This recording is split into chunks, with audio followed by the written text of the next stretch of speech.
Senatorial candidate Vince Borja. Good morning, Vince.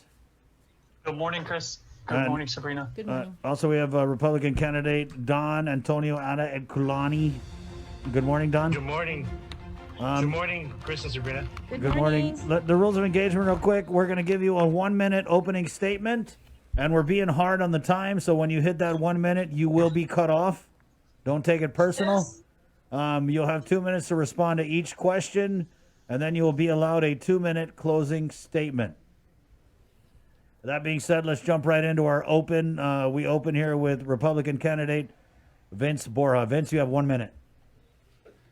Hi, good morning. Thank you again, Chris and Sabrina, for the invitation. Thank you to KOM for hosting this event, and thank you to everybody that's tuning in to listen, especially now with the unprecedented times and paying attention to the candidates that are seeking office. This election is going to be one of the most important elections in a very long time. For me, we need to look at ways to not grow our economy and diversify it. I want to help veterans get connected with services and fight for better services and benefits for our veterans on Guam. And I definitely want to help create a Guam for our youth so that we can so that we can engage them and have them bring more positivity into the community. And yeah, thank you again. And I look forward to sharing my story and sharing my ideas with the listeners and KOM. Thank you, Chris. Thank you, Vince. Don, you have 1 minute. Start now. Unmute. You got to unmute, Don. It still counts against your time. I apologize, Chris and Sabrina. I can't really hear your audio very well. You have 1 minute opening statement. Clock is ticking. Okay, my name is Don Antonio Edquilane, number 12 on the general election ballot for Republican senator. My platform issues are dealing with the homeless, I'm pro-life, and environmental. Please vote for me. I humbly ask for your vote, and I'm ready to answer your questions. Thank you. Thank you, Don. Sabrina? I'll start with, Guam currently, it doesn't have a local unemployment program. The PUA, as many of you know, it's going to be running out by the end of this year if Congress doesn't pass another stimulus package. We've been told by several people from public health that we're not out of the woods yet, so we're not sure how much longer we're going to have to be in this pandemic. So do you support legislation for a local unemployment program? And please explain your answer. We'll start with Vince. Vince, your 2 minutes starts now. Well, based on the circumstances now, I definitely look at, if I was in office or in January, if that was the issue presented, is definitely look at ways and how that's going to be funded, right? The money's going to have to come from somewhere. So again, obviously right now with unemployment, rising and our economy dipping, I would definitely look at ways to continue to get that program going. But I think for me, I would focus more, I would put a lot more effort into looking at how we can, bring the economy back and continue to create jobs, and not just jobs, but jobs that will bring middle wage income, so that we don't only just continue to, put more money in our pockets, but at the same time help improve the quality of life for our community. And I think that that's where my focus is. But I would definitely look at the circumstances and definitely look at ways to, or how that will be funded. Because again, our coffers are going to continue to grow small. And like you stated in the question, the federal money, if it runs out, we're going to have to see where that money is going to come from. So that's where I stand on unemployment. Thank you, Vince. Just so you know, in your timing, you still had about 50 seconds left. Okay, this is a. Oh, I can't see it on this thing. Right. But let me look. I'll look at the Facebook. Thanks. Yeah. All right. Okay, Don, your answer now. You have 2 minutes, Don. Don, you have 2 minutes, Don. So with unemployment insurance, that's something that it's going to have to be addressed by the local business community. It's come up. I think it's come up before, and I definitely think the Chamber of Commerce has an opinion about it. With me, I would go along with what the majority have to say, Chamber of Commerce, the local business community, the local. As a matter of fact, the 30, 40,000 unemployed, I like to hear what they say. If they want unemployment insurance, I'd be supportive of that. But the thing about that is that I think that might go hand in hand with unions, organized labor, bargaining units. And so that's something that traditionally has not been very much supported in the Guam legislature. And I think it's one of the questions on the liberal questionnaire. I'm not opposed to dialogue about it. I'm not, but as far as the details, I can't say I'd be supportive of it until they come up with a final product. And I definitely am interested in how unions will be involved in it. But generally, I like the idea. But I apologize. There's a lot of nuance details that have to be worked out with everyone. Everyone's a stakeholder. So bottom line is, yes, kind of, sort of, yeah. Yes, kind of, sort of, yeah. Okay, let's move on to the next question. What would you do if elected to improve the legislature's role as a check and balance on the other branches of government in the government of Guam? Vince Borja, 2 minutes starts now. So, that's a pretty, a very simple answer. Obviously, right now, I think what we can do, especially with the, right now with the Democrats being the majority, there's not enough oversight. And I'm not saying, call a public hearing on everything, but I think, with the community, the concern in the community with transparency and accountability, the legislature can definitely exercise their role as another branch of government versus just kind of rolling with the punches. When you look at a lot of the information put out and you look at why there's a lot of chaos in the community, and for me, I call it communication chaos, because I think there's a lot of contradicting information that gets put out by the administration. And and truthfully, there's only one senator or a couple of senators on the same team that does a good job at being able to call, when something's not read, tell everybody it's not read and ask those tough questions. But definitely ask the tough questions and I think, be more accessible and be more present is what the community needs. We're not saying to fight with the administration, but I think at the same time, the community wants to hear the legislature especially come out and honestly say whether you agree or disagree with the information and the messaging being put out by the administration. And we don't get that. And we don't get that from the majority in the legislatures. So I would definitely work to be able to be that extra voice and to be that extra clarity that I think the community desperately needs right now, because again, there's a lot of contradicting information and a lot of the policies don't make sense when you say one thing and then you do another thing, but then there are exceptions. So definitely ask the tough questions and have the hard conversation, which I think that we need right now. Thank you, Vince. Don, 2 minutes. Your 2 minutes starts now. Okay, in regards to checks and balances with the administration, definitely think that that's important.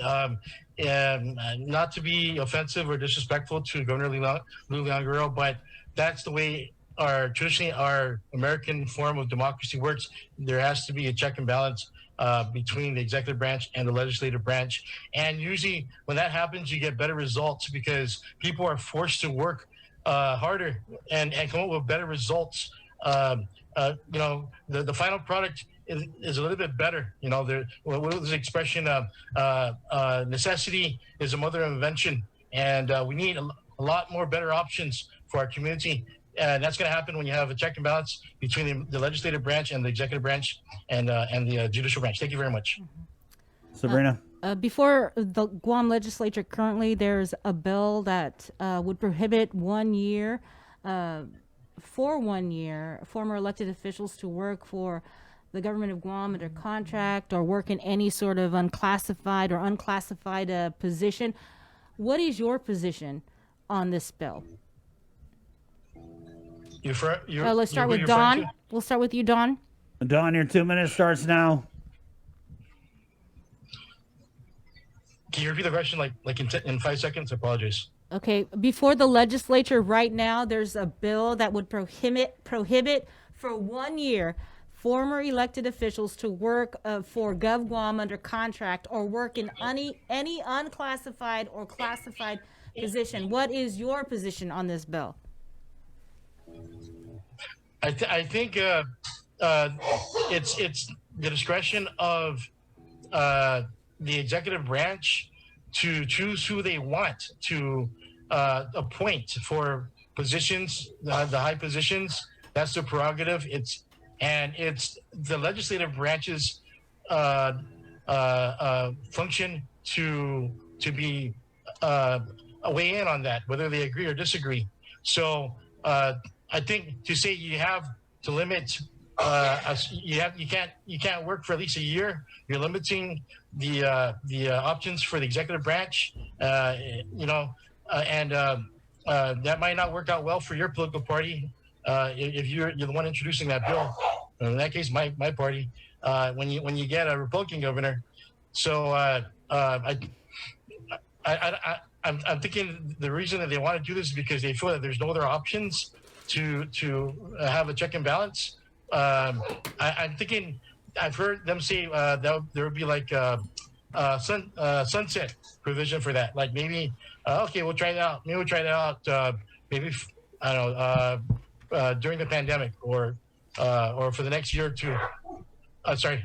I think we'd have to get the people to weigh in on that issue, put it on the ballot, or it's a complicated issue, but I think that people have to just Thank you, Don. Your time's up. Vince, okay. you have 2 minutes to respond to the question starting now. Well, so, in regards to the positions that require, credentials and experience, and they meet the criteria and they go through the interview process just like any other citizen, I'm okay if they get that job. But any political appointed positions, definitely, if they leave public service or leave the legislature or anything in that capacity, and then go, especially right now with COVID-19 and unemployment, again, we're almost over 35,000 people unemployed. It's definitely not the time to be, having political hires with a large salary, and more than, if they leave the legislature and go for a $25,000 job or $35,000 job, yeah, sure, I doubt that's going to happen. But definitely, I haven't seen the bill in its entirety. But again, if it's for a position that they qualify for, they apply like any other citizen and anybody else in the community, I'm all for it. But not right now with political hires and crazy salaries. That's my stance on that bill. Thank you, Vince. Next question. You guys are a couple of Republicans. How would a Republican majority be different from the Democratic supermajority we currently have in the Guam legislature? We'll start with you, Don. You have 2 minutes to respond to the question starting now.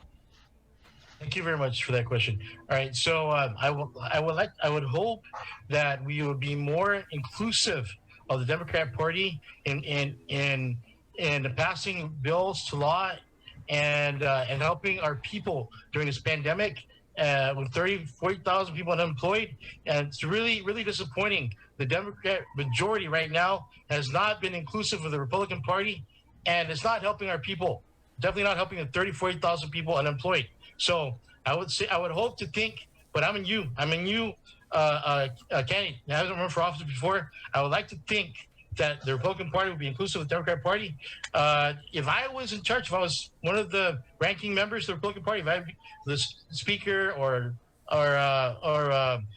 chairman of Committee on Rules, I would push to be more inclusive of Democrats in the bills.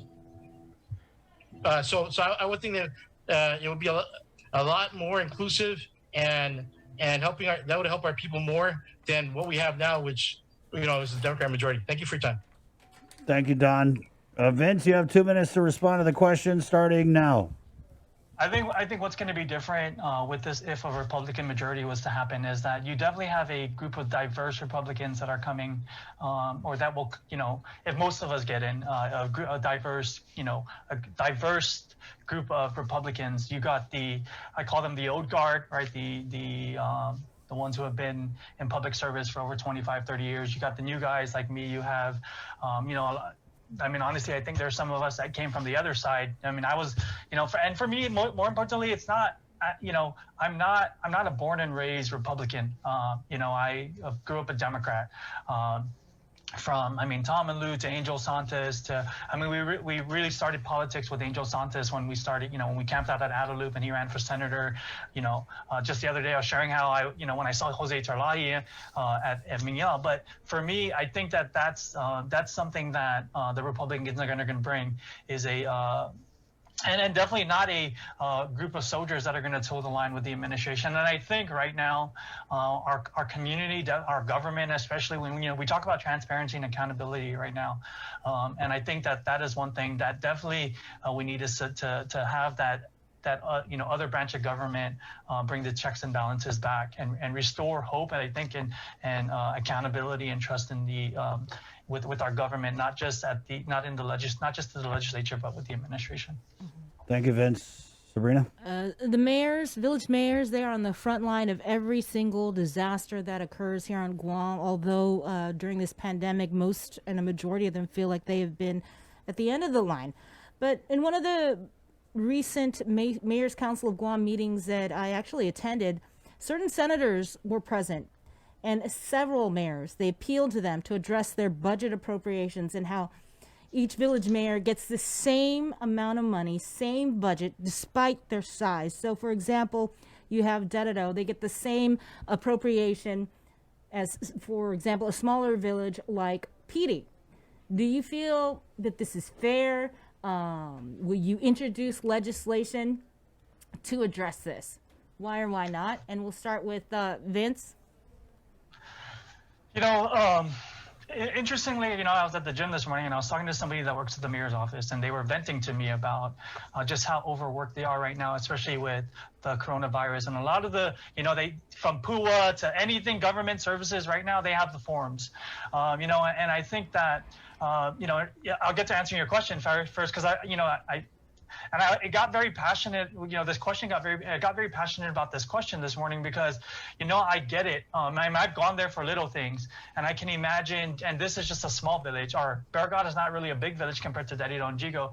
But you're right. When we look at the disparity in the budget, and I've heard this before, as I, before the pandemic, when I was starting to talk to a lot of the mayor's offices. Yeah, it's common sense, and I struggle with why that is not happening at this point. It makes sense. Why would a Ganya, who has a population of, 1,000 something, compared to Dededo, who has, 15, 20,000, get the same budget? It just doesn't make any sense. And then you look at the villages that have a gym, and then the villages that don't have a gym.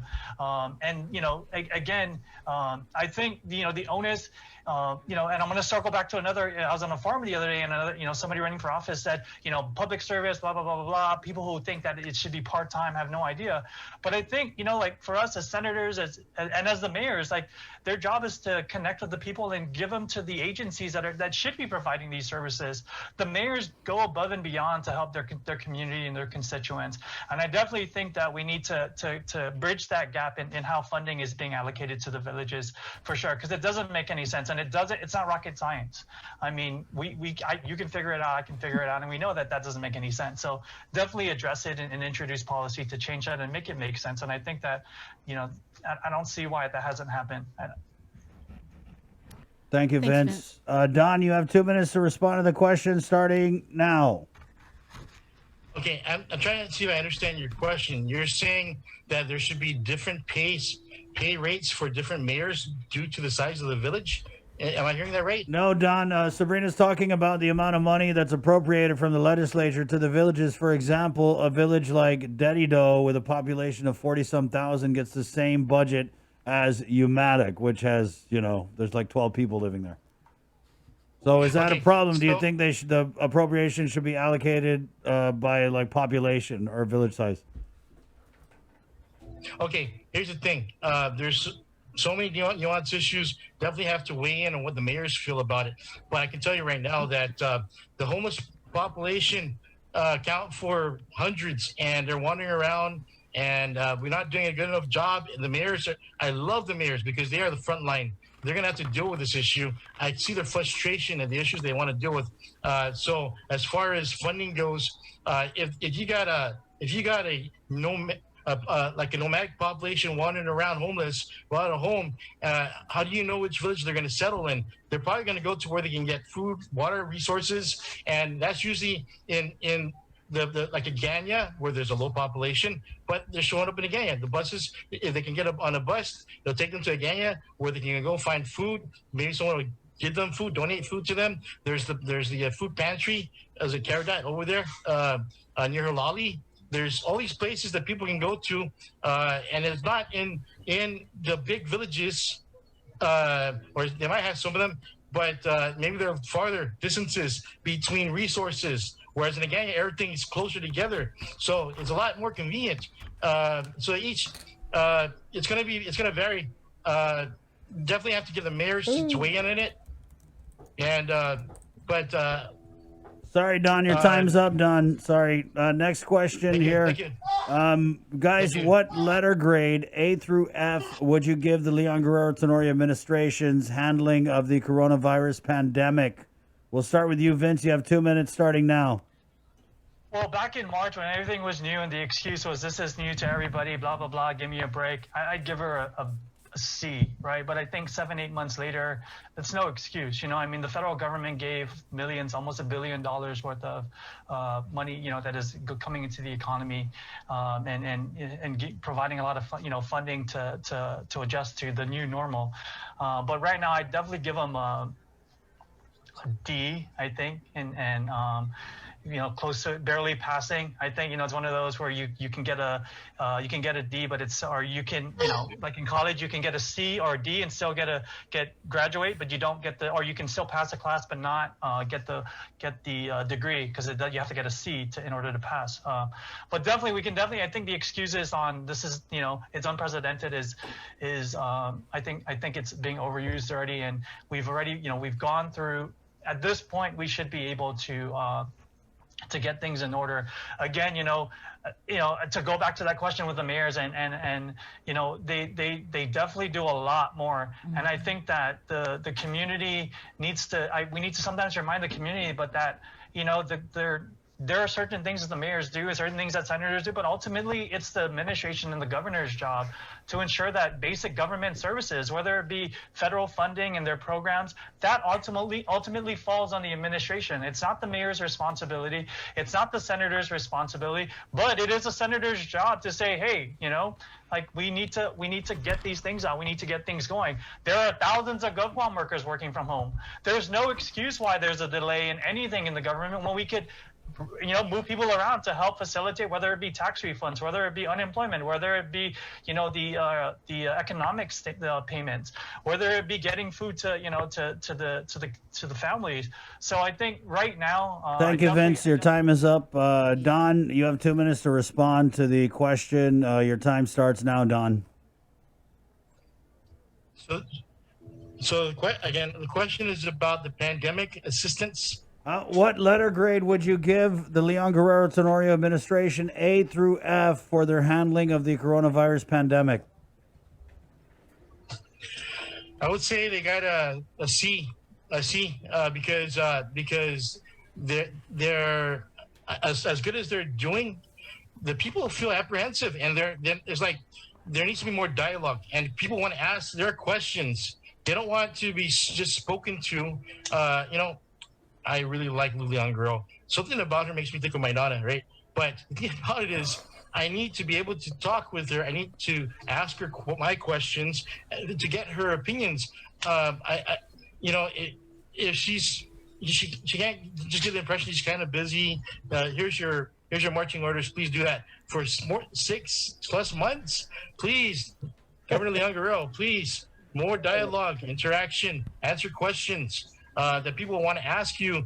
It's not all personal. It's not all just to insult you, or you can have people screen your questions, make sure they're not insulting. But please, I'd say B-, C+. Thank you very much for your time. All right. Don. My question is kind of just piggyback off of Chris's. And so, Don, again, about your Nana. She has cited her superpowers. The governor, she cited her superpowers. It's contained in local law. It's the Emergency Health Powers Act. It's what she cited in terms of doing all of the different things she's been doing to respond to this pandemic. Do you think she has too much power? Do you feel the law should be amended? And if so, in what way? And we'll start with you, Don. Don, you have 2 minutes to respond to the question starting now. Sure, yeah. Like I said, it's American traditional form of democracy is a balance of power, checks and balances. That's the role of the legislature. Put some reasonable checks on. I love you, but I'm checking you. You've been checked. You're going to respond. You're going to answer some of my questions. I love you, but you're going to answer some of my questions. Okay, Nana. All right. Okay. And when you need help, I'll come and help you. Just ask anytime. But you're gonna answer some of our questions, and we're gonna get it done together. We're gonna get it done. We're gonna help each other out. So yes, definitely should. And I think it was said on a radio station that all it takes is a resolution for 8 senators just to put her have a little bit of a check in the system. So thank you for your time. Thank you, Don. Vince, you have 2 minutes to respond to the question starting now. I don't think she has too much power. I think the legislature is underutilizing the power that they have to keep her in check. And so I think, man, you made me lose my train of thought. Think of your Nana. Think of Nana. Definitely, the legislature can do a better job at exercising the power that they have I think it's ensuring that we're getting clarity on a lot of the questions and a lot of the confusion, a lot of the contradicting policies and orders that they put out. It's indicative, obviously, of everything that's going on with the quarantine, to their initial guidance on what the lockdown was, when we were going to go from P4 to P1 to P2 to 3 or 4, and what was required, and then they started changing based on obviously whatever pressure that came from whatever group, if that's the case. But I think at the end of the day, there's just a lot of contradicting information, a lot of contradicting I guess her orders or whatever. So definitely she doesn't have too much power. I think the legislature can definitely flex their power a little bit more, and ask the tough questions and clarify a lot of things that the community, I think, is questioning. Because I think that's where, like Theresa Lahi, she said she's asked to attend these meetings, and even at that, she hasn't been. She's the public health oversight chairwoman. So that obviously brings the question, obviously, that we definitely need to do more. And I think that the community would appreciate that and respect that from our leaders. Thank you, Vince. Next question. Let's kind of go off the letter grade for the administration's handling of the pandemic. What letter grade would you guys give the current legislature and their handling of this pandemic? We'll start with you, Don. You have 2 minutes to respond to the question starting now. Again, I think I give them C plus, B minus, C plus. I know some people want to give them much worse, but I've been complaining about paying attention to homeless for 2+ years, and I'm seeing them start to do it. So, I just say do more. I think they're a little bit too much in agreement with the executive branch, and they're not coming up with answers and results that are making the people feel less apprehensive. They're not easing the conscience of the people of Guam. They're not making people feel more confident and their voices heard. But I'd say B minus, C plus. Thank you very much. Thank you, Don. Vince, you have 2 minutes to respond to the question starting now. Well, this is tough. Like being in projects where everybody gets the same grade. I don't think it's fair to some of the good leaders and the ones that stand up and fight for our people. But I'd give most of them an F. Honestly, if you look at, most of them are so disconnected from the real problems of the everyday people. When you look at the issues that they're addressing now in the legislature, if we should be talking about unemployment, we should be talking about a plan to open up the government, a plan to open up the economy. We should be talking about crime. The shooting a couple weeks ago, and you look at the issues and the the laws or bills that are or resolutions that are going through the legislature right now during a pandemic. But you know what, though, and honestly, I'm not trying to attack anybody, but I think we shouldn't expect any less, considering that a lot of the issues that we have now existed before COVID, before the coronavirus. The only difference now is that, again, we used, like one of the woman you had, the mourning or the distraught wife that you had earlier, is they're using coronavirus as an excuse for everything. And it's not an excuse anymore. But definitely I would give most of them, there are some good, great senators right now that I would give an A+, but they just can't get the support of their colleagues on both sides to be able to address issues that, again, affect the everyday people. And I think that that's what our people need, and that's the direction that we need to go moving forward. Thank you. Thank you, Vince. Don, you've been raising this issue just in the past 40 minutes that you've been on, and it's the island's homeless situation. We all know we have a big problem. There has been only one homeless shelter that has been open since this pandemic started. And it's only open, from what I understand, during the declaration of this public health emergency. And so what is your long-term plan to address the island's homeless population? Don, you have 2 minutes to respond to the question starting now. Okay, so like I say, there's been just me. I've brought this issue up going on 2+ years. I've come across people who are really interested, want to help the homeless. They have information about possible resources. There has been Senator Moylan came up with Bill 18-35. I think it was killed in committee. I think the issue was the funding source. So if it's true, then they could just resurrect Bill 18-35, change the funding source to federal funding, and you have your plan to have a homeless shelter and a help center for the homeless. So I would have, you already have this homeless coalition. You have the lieutenant governor with the inter office, was it OHAP? And I would say, get the media, invite the media to those OHAP video conferences with the lieutenant governor, and see if anyone else wants to weigh in from the public. Increase our collective intelligence. We got really smart people in this island. They're being underutilized. So I think a lot of the funding is going to come. First, we need to ask the federal government, but I have a feeling that there is funding in the private sector, and there are quite a few people in mind that I know that we can reach out to and ask to get involved. Thank you very much for your time. Thank you, Don. Vince, you have 2 minutes to respond to the question starting now. So I think right now with the homeless, we have the federal funds, right? Put them in the shelter. Let's get them, safe, keep them safe, and not have, contribute to the COVID spread or prevent them from getting COVID. But I think the bigger issue is our economy, ensuring that they have opportunity to have jobs, and then mental health. Over the last 10 years, not just here on Guam, I've talked to a lot of homeless people, and one, especially veterans too. When I worked with Westcare and we did a lot of outreach, a lot of them, one, it's either mental health or they just can't get a job, right? Or the transition from the military to the civilian life, which again ties to mental health. But I think we build a good economy, and not just an economy where jobs exist, but bring higher paying jobs so that it helps, put more money on the table. It improves quality of life. But again, I think we have a bigger issue or another issue with this, which is mental health, which is why, you tie everything to, you can tie mental health to homelessness. You can tie mental health to drug addiction and the crime on Guam, because it's tied to drugs. But I think a strong economy and more emphasis and more resources to dealing with mental health could definitely deal with, fix that problem and a whole lot of other problems. And that's my stance on that issue.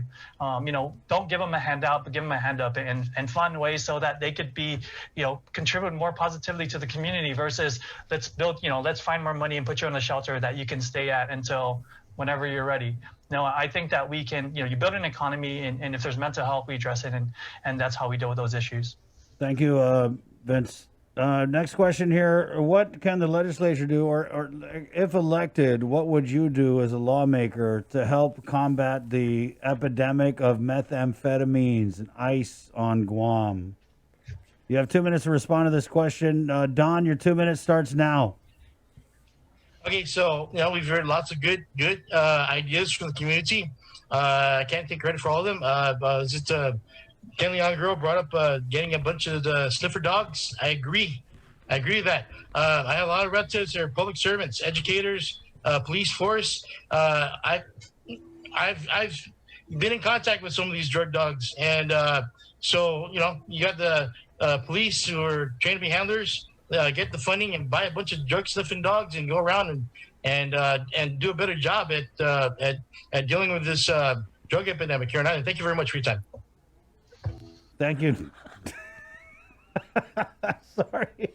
You lost me when he said you had contact with these sniffer dogs. Oh, man. I love life. Let's go. Vince, you have 2 minutes to respond to the question starting now. So I think the drug epidemic, I come from, I don't come from that, but I lost my father to drugs when I was in high school. And so I understand and I know firsthand how this impacts family. But I also know a lot of the issues that cause a lot of, that cause people to turn to that. And again, just like homelessness, you look at drug addiction and you look at just the drug problems, period. A lot of it, most of it is stemmed from mental health, right? Coping. How do we cope with issues? When you look at when you look at some of these, and I can only speak for the people I know, and I know there are a lot of people on Guam that know somebody close to them or somebody in their immediate family that has been affected by this, and it's usually tied to dealing with other issues, that whether it be job loss, whether it be divorce, so I think addressing the mental health issue, we can put cops on the street all day long. Yes, definitely more sniff dogs to assist with catching it before it gets into our community. But the deeper and the bigger problem on Guam is our, the mental health issue and people. And I think coping has a lot to do with why people turn to methamphetamine. Honestly, I will never forget the day my dad told me that he did meth because it makes all his problems go away. All right, let me catch myself first. But really, that was the reason I asked him. I was like in 7th grade, why do you do drugs? Because we went from having a house and a car to nothing. And I was wondering where everything was going. And we went from a normal house to living on the ranch in a shack. So I know firsthand, and just from that and knowing everybody else who has done it, there was something that stemmed, there was something that happened prior to that, that caused them to turn to that, right? And it was usually somebody else who was already on it offered it as an easy out, a solution to make all their problems go away, a solution to make them feel better about whatever it is they were going through. So I think that's the bigger issue that we need to address. Cops, sure, make the prison bigger, sure, but that's not going to make the problem go away. That just puts them away for a little bit, and then they go back into the streets, and then they just, it's a vicious cycle. Thank you, Vince. Your time is up. Sabrina? We're not only dealing with a public health crisis, we are dealing with an economic crisis. Businesses are shutting down. Thousands of people are unemployed, furloughed. December comes, and if we don't have any federal help, I'm almost scared to imagine what's going to happen. And so what are your plans to help our island's economy and people that are struggling? We'll start with you, Vince. So the first thing we need to do is definitely make the one-stop center that we call the one-stop center truly a one-stop center. Being a small business owner and going through the process to start a business, it's painful. It's painful to go from one building to drive to another building to get a permit. And if your paperwork's wrong, you got to go back to the other building that you were before you go to land management to get a stamp. And then you have to go get it notarized before you drive back to the one-stop center to get the last signature before you go to DRT. Like, even that just makes me tired. But definitely need to work on improving that process, because I think at the end of the day, it's not appealing for people to go through. I mean, even right now, just to get your driver's license, I think some people go with it expired because they don't want to go stand in the line. But we definitely need to streamline that. When you look at staying in business, right? Even the permitting process. I know I have a lot of friends I went to college with that work in the construction industry. The permitting process is one of the most painful processes in getting the permits to continue to operate and to do things and to stay in business. So definitely look at ways to incentivize businesses to start and to stay in business, but definitely make it a lot easier. Remove a lot of, there's some things that the government doesn't need to have full control of. And I'm not saying let people go and do whatever, but at the same time, let's remove a lot of the red tape that is unnecessary, because I think that kind of hinders the growth. I think when it's just like employees, when you allow them when you empower them them and you give them autonomy to be the best versions of themselves, then they do better versus trying to hold their hands through the entire process. And I think we can do a better job on how we support our businesses and how we help them stay in business. Thank you, Vince. Don, you have 2 minutes to respond to the question starting now. Thank you for that question. It really, really gets to me. It pains me to see all these businesses closing down. I think first thing is we should see which businesses need assistance in staying open, and try to assist them. Especially if they are a special service to the community. Like an example, the food shopping centers. I don't think they're having a problem because a lot of people are going there. But like Shirley's in Agana. Was it Carmen's in Agana? What are these restaurants that could be helping feed the people? Chuck E. Cheese, man, Chuck E. Cheese. I think if there's a way to keep a lot of these businesses, small businesses, franchises open, and people like these places, they should definitely take a poll. Hey, these are the businesses that are thinking about going out of business. Should we help them stay in business? And you go to the Small Business Association, go to GITA, go to the governor, plead the governor, hey, help these businesses stay open. Then there's going to be that much less of a struggle to reboot, to get our economy started again and get everything going. So, yeah, thanks for your time. Appreciate it. Thank you, Don. Guys, next question. Who is your biggest inspiration? We'll start with Vince. You have 2 minutes to respond to the question starting now. Unmute. For me, my inspiration has always been my younger brothers. Being the oldest of 7, there's 7 of us, not including my extended family. I've always, everything that I've done over the last 20 years, 25 years was always to be able to be able to give them the things that I never had. Because coming from nothing, I was okay with it, but I also knew that there were other things in the world that I wanted, that I knew that I had to work for. So for me, it was how do I set an example, and how do I do things that will inspire them to be better than me, to be better than where we came from. And I'm not saying that where we came from was bad, but I definitely know that coming from there and getting to where I'm at now, and I'm not living the great life. I'm not a millionaire. I'm not a billionaire. I'm not, I know what it's like to be able to not know where my next meal was going to come from. I mean, growing up, I think 2 meals was average a day until I joined the Army, and I didn't have a choice, and I ate 3 meals a day. But my brothers have been my inspiration. Everything I do is for them and to inspire them to always want to be better, because I know what it's like to not have that inspiration. I know what it's like to not have anybody to look up to. But that's never ever determined where I went, and that never determined how far I was going to go. And so for me, that's my inspiration. Thank you, Vince. Don, you have 2 minutes to respond to the question starting now. I'm so sorry. I have a hard time hearing. Can you repeat it? Who is your inspiration? Oh, okay. So I really liked with regards to leadership, my leadership. I'll start out with my elders, my grandparents, especially my grandfather. I looked up to him. He showed me how someone can be a good man, and how you carry yourself. Unfortunately, I don't usually live up to his standards.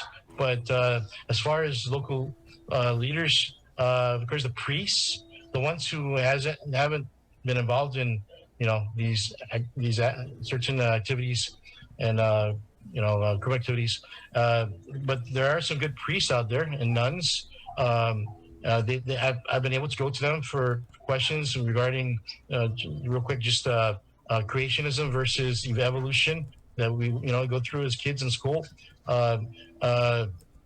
My older relatives, whether it be my parents' siblings, my grandparents' siblings, there's so many of them. That just watching them and interacting and following their lead, to some extent, the presidents, a little bit President Trump, more so like President Bush Sr., President Trump. I'm sorry, President Reagan, the Pope John Paul, big one, very big one. I can't forget Pope John Paul, man. He's a big inspiration. Put everything in focus and perspective spiritually, Man, I'm hoping I'm not forgetting anyone. Some of my teachers. Don, your time is up. really Thank you great. for your time. Thank you, Thanks for your gentlemen. time. Appreciate it. Thank you. Okay, so it's time to close it off. You each have 2 minutes closing statement. Don, since you're hot, we'll just go with you right now. You have 2 minutes for your closing statement. Begin now. Hi, my name is Don Antonio Edquilane. I humbly ask for you to vote for me for a Republican senator in the general election for the 36th Guam legislature. I'm number 12 on the Republican side of the ballot. My issues primarily are focused on centering on homelessness, interest homelessness. I'm very pro-life and environmental, which puts me in league with a lot of Democrats very often, which, it's interesting until they find out I'm kind of pro-life. But anyway, please vote for me. I humbly request for your vote, including a lot of my relatives who I haven't spoken with yet. Please vote for me. And anyone who I haven't met yet, including you all there at KUM. Is it Sabrina and Chris? Please vote for me. Thank you very much for your time. Don, feel like I know you now. Vince, your closing comments. You have 2 minutes. Thank you, KUAM, for hosting this forum. Thanks, Chris and Sabrina. Thank you to the listening audience and viewers for taking your time to tune in, especially during these unprecedented times. The election is less than 30 days away, and most of you are still undecided about who you want to vote for. My desire to seek a seat in the next legislature comes from a place of humility, and I understand that our people are struggling and they're frustrated. I'm not here to make any promise. I'm before you to tell you that I hear you and I want to fight for you. To the employees laid off or furloughed, I hear you and I want to fight for you. To the veterans struggling, alone and crying for help, I hear you and I want to fight for you. To our future generations hoping for a Guam that you can live, work, and continue to call Guam your home, I hear you and I want to fight for you. My name is Vince Borja. I'm number 13 on the Republican ballot, and I'm asking you for one of your precious votes this election. Thank you, and thank you, KOAM. Thank you, Vince. Thank you, Don. Good luck to you in the November general election. Thank you so much for coming on the show. Thank you for your time, Sabrina, Chris. Stay Stay safe. safe. Wash hands. Wash your hands. You beat me. Thank you, Don. Vince, thank you. All right, there you go. We'll do it again tomorrow. And basically, guys, every show on the link from 9 to 10 a.m. will be dedicated to our KUA